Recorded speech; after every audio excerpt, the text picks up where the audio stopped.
14ª edición. Una vez más contamos con su presencia. Me refiero a nuestro amigo Guido Vildoso, quien desde IHS Markit es responsable para las Américas de la evaluación, la previsión del comportamiento de mercado de los vehículos ligeros.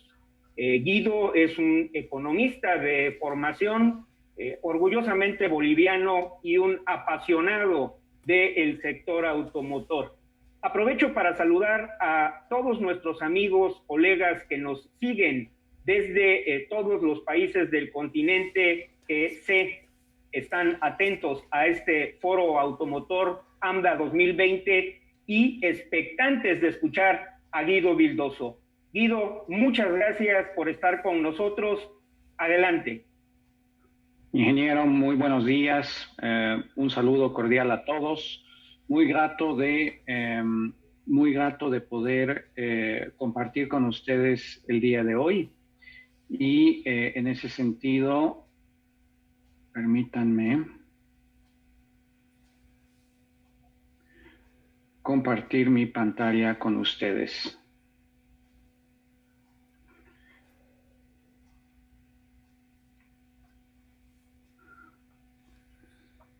Antes que todo, nuevamente recalcar el agradecimiento que tiene IHS Markit hacia la AMDA, con quienes hemos trabajado mucho y de manera extensiva desde principios de este año, conforme tuvimos que realizar bastantes ajustes desde un punto de vista de las expectativas de mercado.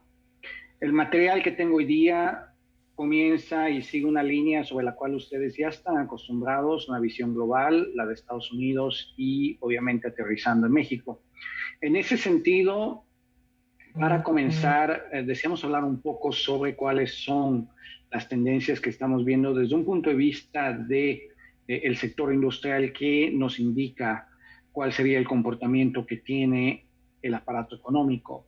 Y si vemos entre las 4 regiones industriales más grandes del mundo, Estados Unidos, Eurozona, China, Japón, la mayor parte de ellas está en una etapa de crecimiento en este momento, van por encima de un crecimiento de 50. También importante resaltar de que cuando vemos un poco esta crisis, el golpe ha sido prácticamente sincronizado, golpeándonos a todos más o menos en la misma proporción, y resaltar de que estamos viendo una mejor recuperación en países cuyas economías son más cerradas o que son más dependientes de su consumo interno, como ser el caso de Estados Unidos, Francia, etcétera, etcétera, y con menos velocidad en aquellas naciones cuya dependencia a las exportaciones es más grande, tomando en cuenta de que tenemos un cierre de frontera como tal. En ese sentido, y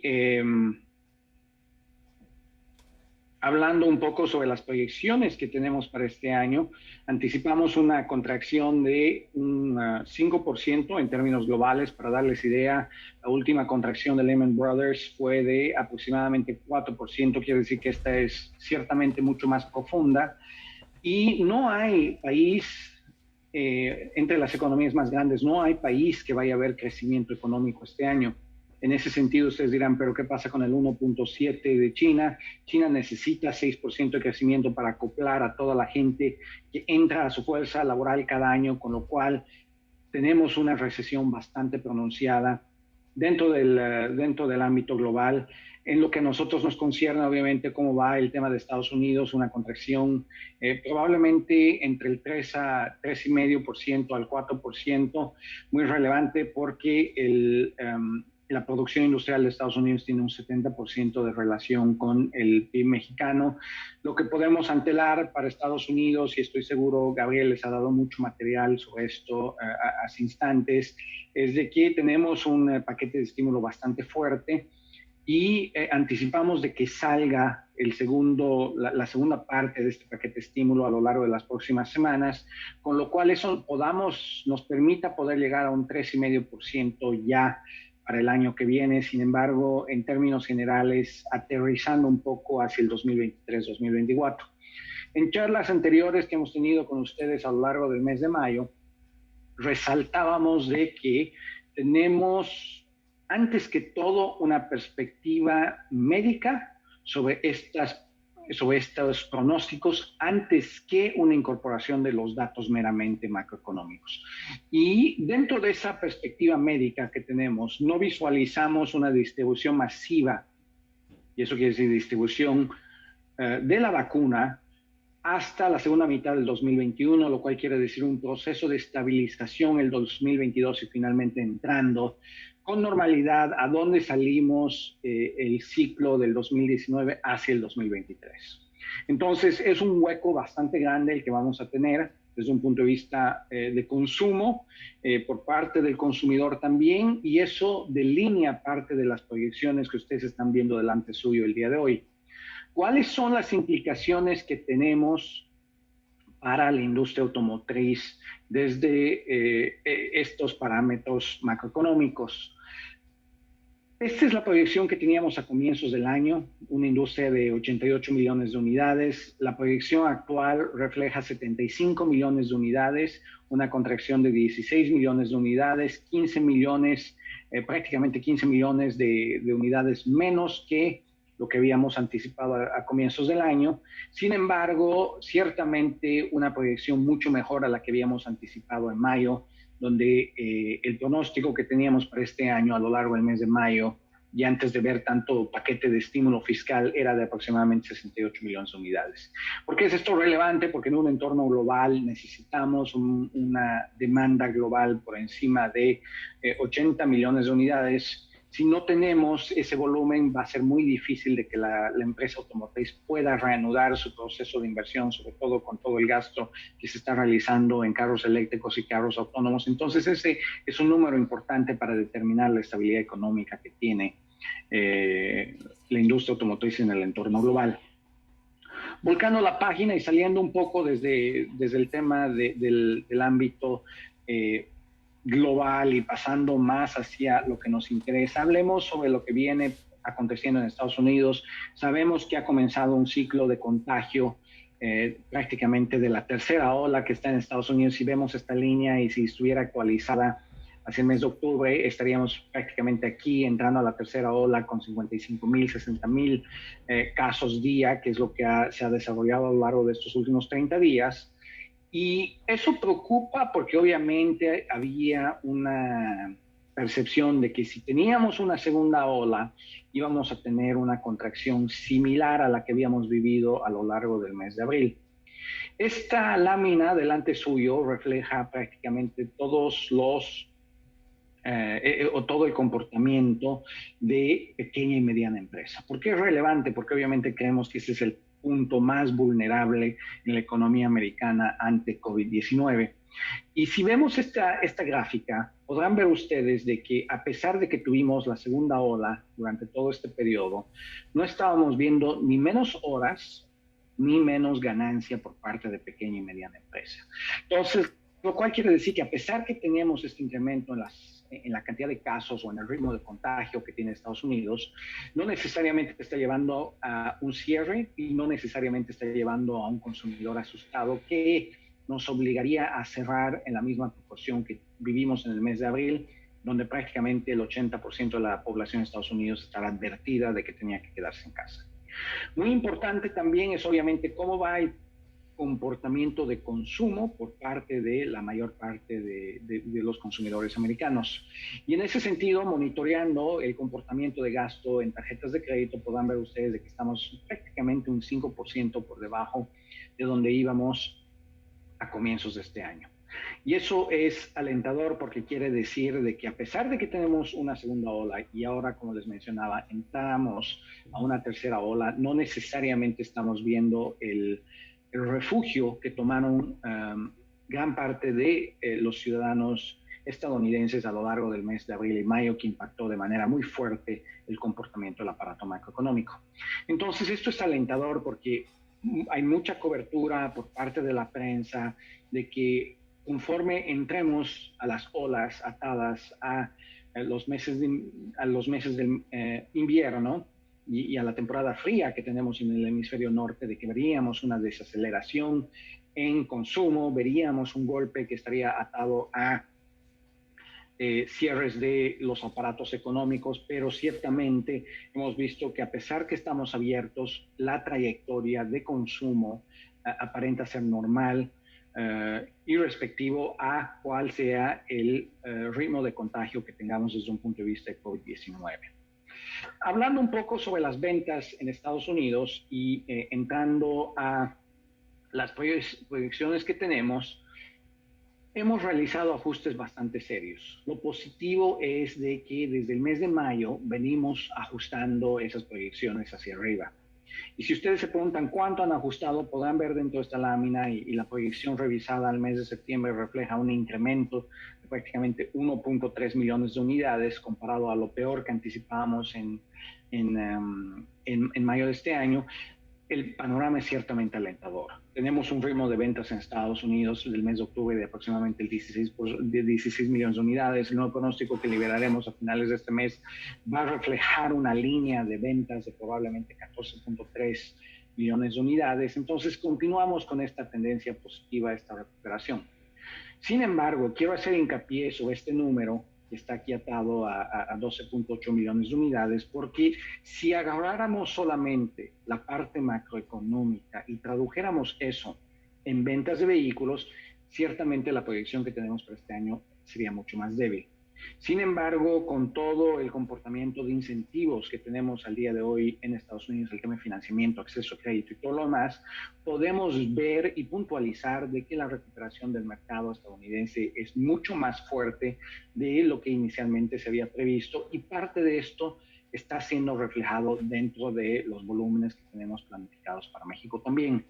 Como ustedes bien saben, y esto lo hemos dialogado en ocasiones anteriores, lamentablemente por la importación de carros usados a México es muy difícil delinear o utilizar todos los datos macroeconómicos para hacer una proyección precisa en el caso de México. Y si atamos el comportamiento de muchos indicadores económicos, como pueden ver ustedes en la lámina delante suyo, contra las ventas de carros nuevos a lo largo de los últimos 20 años, claramente no tenemos el mismo comportamiento en México que tenemos en otros países de América Latina. Podrán ver ustedes de que las partes resaltadas en verde reflejan una relación entre ese indicador económico y las ventas de carros nuevos superior al 80%. Las partes en anaranjado representan una relación de aproximadamente 60 al 80% entre ese indicador económico y las ventas de carros nuevos para el respectivo país. Y ciertamente rojo representa de que hay muy poca relación, quiere decir por debajo del 60% entre los indicadores económicos y las ventas de carros nuevos. Ahí tenemos algunos pequeños índices que sí son relevantes, porque obviamente el cambio de moneda, muy importante, una economía dolarizada, una industria dolarizada que es altamente expuesta a cualquier cambio de moneda, quiere decir una devaluación hacia el 25 nos golpea mucho, y obviamente el nivel de educación también es representativo, porque eso quiere decir de que esas personas tienen normalmente una tendencia de acceso a crédito formal y permite que puedan tener entrada al sistema bancario en un futuro. Resaltando nuevamente y volviendo acá a ver cómo estas líneas o estos indicadores se atan al comportamiento macroeconómico. La línea que ustedes ven acá en verde al medio representa las ventas actuales de México, quiere decir los datos históricos. La ploma representa uno de nuestros modelos y el azul representa el otro de nuestros modelos. Y acá atrás resaltado está obviamente el comportamiento de los carros usados, incluyendo aquel trabajo que en su momento realizaron de manera muy agresiva en la industria, y quiero dar un aplauso y una felicitación en particular al trabajo del licenciado Prieto, el ingeniero Rosales y Fernando Lascurain, que lograron el amparo hacia septiembre del 2014 y que ha permitido contener la importación de carros nuevos, que de cierta manera no generen la desfiguración que tuvimos en ocasiones anteriores cuando estos entraban de manera desmesurada. En fin, si hablamos un poco sobre cómo nos va desde un punto de vista macroeconómico en México, ciertamente la ausencia de un paquete de estímulo fiscal que no se ha materializado por parte del gobierno o que es muy pequeña, nos pone sobre una línea de camino similar a la que estamos viendo en la Argentina o en el caso del Perú, que ha vivido una cuarentena de poco más de 120 días. Con lo cual, donde históricamente hemos estado más próximos a Colombia, Chile, a Brasil como nación, desde un punto de vista de performance, en este caso en particular, estamos más atados a lo que pasa en la Argentina y esta es la ausencia de un paquete de estímulo fiscal. En el caso de Brasil, el paquete de estímulo fiscal bordea entre monetario y fiscal, bordea aproximadamente el 20% del Producto Interno Bruto y eso permite que la economía solamente se vaya a contraer entre un 5 o un 7% este año. Que si no hubiera estado ahí, la contracción hubiera sido mucho más fuerte, entre un 12 a un 15%. Y ciertamente en el caso de México se habló de que podíamos llegar a esas cifras y parte de lo que está arrastrando a México es el comportamiento de mayor demanda en Estados Unidos que está permitiendo que el sector privado se desarrolle de una mejor manera, pero si no hubiera habido eso, el panorama hubiera sido mucho, mucho más complicado para este año a falta de esa ausencia del paquete de estímulo fiscal. Y es duro entenderlo para México, porque obviamente si vemos el IGAE o vemos la actividad económica, la caída no fue tan robusta en el caso de México como lo que hemos visto en otros países de la región. Esto tomando en cuenta de que el cierre fue mucho más corto, no se hizo una cuarentena radical como la que vivimos en otros países, y de cierta manera eso debía haberse visto reflejado en el Producto Interno Bruto, pero nuevamente no tenemos ese impacto a causa de la ausencia de un paquete de estímulo fiscal. Y complementario a eso y entrando un poco a el tema de crédito, podrán ver ustedes de que el nivel de comodidad que tiene el sector bancario o la perspectiva de la diferencia que existe entre el CETES y el acceso a crédito mayorista que existe en México en este momento, todavía está por encima de previo a cuando comenzamos la crisis. Entonces, si bien tenemos un mercado que está mucho más estable, si bien tenemos un aparato económico que comienza a crecer, es muy importante tomar en cuenta de que el sector bancario todavía está a la defensiva y algunos de estos elementos nos van a tener que pesar porque crédito es un canal importante de ventas, el cambio de moneda es otro canal importante de moneda y si bien estamos comenzando a entrar hacia un ciclo de estabilización, si comparamos el cambio de moneda al día de hoy comparado a donde estábamos en diciembre del 2019 cuando se hizo el planeamiento de ventas para todo lo que va del año, todavía estamos un 15-20% por encima de esa expectativa. Y la verdad es de que necesitaríamos estar sobre 20 o ligeramente debajo de 20 para poder volver a ese mercado de aproximadamente 1.3 millones de unidades que fue el volumen con el cual cerramos el año pasado. Entonces, con eso y entrando un poco a las ventas del mercado de carros nuevos, tuvimos una caída muy fuerte. La lámina que ustedes tienen delante suyo representa las cifras anualizadas de ventas. Comenzamos el año prácticamente con un ritmo de 1.3 millones de unidades. No había mucha variación comparado a lo que veníamos viviendo. Y obviamente el golpe de COVID nos llevó a caer hasta un ritmo de 550,000, 590,000 unidades a lo largo del mes de abril, con una recuperación de prácticamente 100 a 150,000 unidades mes desde esa fecha. Pero quiero resaltar acá de que si vemos las cifras del mes de septiembre y sobre todo comparadas contra las cifras del mes de agosto y si bien agosto y septiembre en términos de volumen no cambió mucho, para el periodo de estación sí tuvimos un golpe en esa recuperación. Es importante resaltar eso porque eso quiere decir de que las ventas automotrices en México, ese poco más de 77,000 unidades, casi 78,000 que vendimos el mes pasado, estaba por debajo de las expectativas que teníamos para ese periodo o ese mes en particular, que es el mes de septiembre. Tuvimos un retroceso de aproximadamente ir de 1 millón de unidades, que fue las ventas del mes de agosto, hacia 970,000, 950,000 en el mes de septiembre, y lo cual nos quiere decir de que probablemente ya hemos comenzado a estabilizarnos desde un punto de vista de volumen y probablemente nos vamos a mover de manera horizontal por dos motivos. Uno, el cambio de moneda, como mencionaba anteriormente. Dos, el tema del crédito, porque el crédito está súper barato para la industria automotriz el crédito está súper barato en la mayor parte de los países dentro de América Latina, pero no estamos viendo de que estamos en cifras históricamente bajas en México, que es lo que estamos viendo en otros países.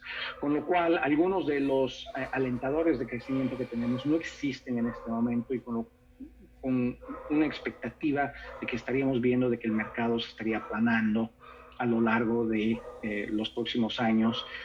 Si traspasamos eso a una proyección de volumen, para este año no estamos muy distantes a lo que anticipa el ingeniero Rosales, y quien ha realizado un trabajo maravilloso en conjunto con Cristina de estar actualizando esas cifras mes a mes.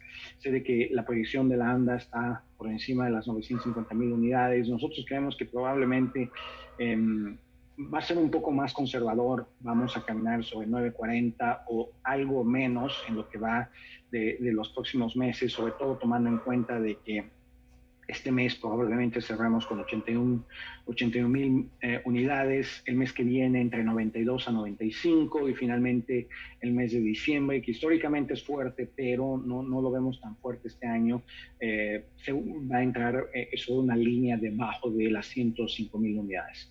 Entonces, desde ese punto de vista, ya nos comienza a indicar nuevamente el piso que tenemos para el próximo año, porque creo que ya este año está cerrado, está cosido, y estaremos caminando hacia un mercado de 1,030,000 a 1,050,000 unidades a lo largo del 2021, que comparado a lo que habíamos planificado a comienzos de este año, y sobre todo para aquellos de ustedes que han realizado inversiones en sus showrooms o en el departamento de servicio, es 250,000 unidades por debajo de la proyección que teníamos en diciembre del año pasado. Entonces, aquel punto que mencionaba al comienzo de la presentación, cuando hacía reflexión sobre ese panorama que tenemos, que prácticamente visualiza una recuperación lenta al 2019, para el 2023 y 2024 ciertamente lo anticipamos para México, lo cual quiere decir que estamos en 1.3 del 2019, 23, 24 estaremos cerca de eso, y eso quiere decir que todavía estaríamos por debajo de el pico del mercado de las 1.6 millones de unidades que tuvimos en 2016. Con lo cual, es una recuperación lenta. Tenemos ciertos riesgos, y ustedes los conocen mejor que yo, el ámbito político pesa mucho. Tenemos unas elecciones el próximo año que van a determinar cómo se va acomodando el tema de inversión directa en México y ciertamente el tema de desarrollo de trabajos formales que son críticos para poder apoyar el comportamiento de la industria. En términos de segmento, y estoy seguro esto no es novedad para ustedes, subcompactos y compactos recibieron un golpe muy duro. El sector bancario no se sentía cómodo prestando a estos dos segmentos. Vimos un repunte muy fuerte por parte de pickups, tanto medianas como las grandes. Y el tema de crossovers ha sido candente, tanto así de que el segmento de las SUVs pequeñas como ser Nissan Kicks, HRV, etcétera, va a ser a partir de este año el tercer segmento más grande que tenemos en México y va a continuar sobre esa línea a futuro. Lo que no queda claro es si aquel ajuste que hemos visto en el mercado de subcompactos va a tener un impacto permanente en el mercado, y si de repente, conforme nos pongamos un poco más estrictos, porque hay ciertas partes de la economía que pueden quedar impactadas a causa de la desigualdad que está generando COVID-19, si podemos retomar el volumen que inicialmente teníamos en el segmento de subcompactos. Con eso espero poder haber realineado un poco en materia de tiempo la presentación. He de compartir este material con el ingeniero Rosales para que ustedes lo puedan repasar, y deseo aprovechar para poder recibir o atender cualquier pregunta que ustedes tengan en este momento, y ver cuáles son las preocupaciones que tienen para los próximos meses y años. Ingeniero está en mudo, creo. Muchas gracias, como siempre, Guido, por tu intervención. Datos muy valiosos. Aprovecho para comentar y sumarme el último pronóstico que tenemos en AMDA para el cierre de 2020. Está muy cercano a lo que nos acabas de mencionar, las 945,000 unidades, y también nuestra visión para 2021, un mercado aplanado entre el 1.040.000, 1.050.000 unidades. Así es que de aquí a el cierre del 2020 habrá tiempo para que sigamos conversando y que en un seminario específico puedas acompañarnos antes de concluir este 2020 que lo habremos de recordar por el resto de nuestras vidas. Gracias, Guido, por tu participación. Estaremos en permanente contacto. Mucho éxito, muchas gracias y un excelente foro. Un abrazo a todos, que estén bien.